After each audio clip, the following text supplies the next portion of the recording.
ya uchukuaji fomu ya urais na ubunge muda waongezwa.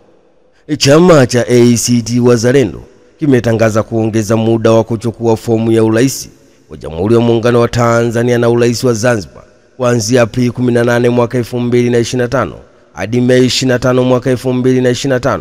Ubunge viti maalum, uwakilishi viti maalum kuanzia Aprili 18 mwaka 2025 hadi Mei 31 mwaka 2025.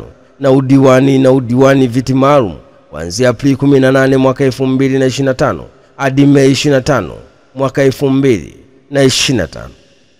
Taarifa iliyotolewa na Katibu Mkuu wa ACT Ado Shaibu inasema kamati ya uongozi taifa ACT Wazalendo kwenye kikao chake cha Aprili 15 mwaka 2025 ilitoa maelekezo kwa ofisi ya Katibu Mkuu kuongeza muda wa wanachama kuchukua na kurejesha fomu za kugombea nafasi ya urais wa Jamhuri ya Muungano wa Tanzania, urais wa Zanzibar, ubunge viti maalum, uwakilishi wa viti maalum, udiwani viti maalum, ili kutoa fursa ya kutosha kwa wanachama kugombea.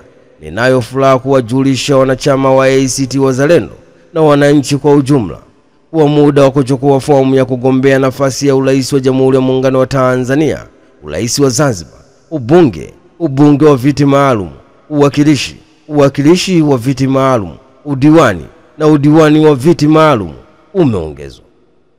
Katika utekelezaji wa agizo la kikao cha halmashauri kuu ya chama cha Februari 23 mwaka 2025, ofisi ya katibu ilitoa maelekezo kuruhusu wanachama kuchukua fomu za kugombea nafasi mbalimbali. Licha ya maelekezo hayo kutolewa kabla ya tamko rasmi, chama cha ACT Wazalendo kushiriki kwenye uchaguzi mkuu wa mwaka 2025, wanachama wetu wamejitokeza kugombea nafasi mbalimbali.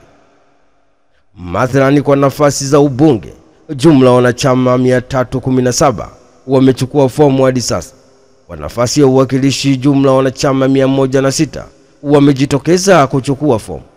Tunapenda kuchukua fursa hii kuwapongeza wanachama wetu waliojitokeza kuchukua fomu.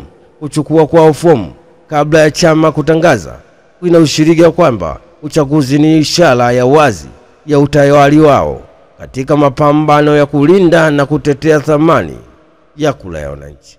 Ni taarifa kutoka jijini Dar es Salaam. Hatimaye chama cha ACT Wazalendo kimetangaza kuongeza muda wa kuchukua fomu ya urais wa Jamhuri ya Muungano wa Tanzania na urais wa Zanzibar kuanzia Aprili 18 mwaka 2025 hadi Mei 25 mwaka 2025. Ubunge viti maalum, uwakilishi viti maalum kuanzia Aprili 18 mwaka 2025 hadi Mei 31 mwaka 2025. na udiwani viti maalum kuanzia Aprili 18 mwaka 2025 hadi Mei 25 mwaka 2025.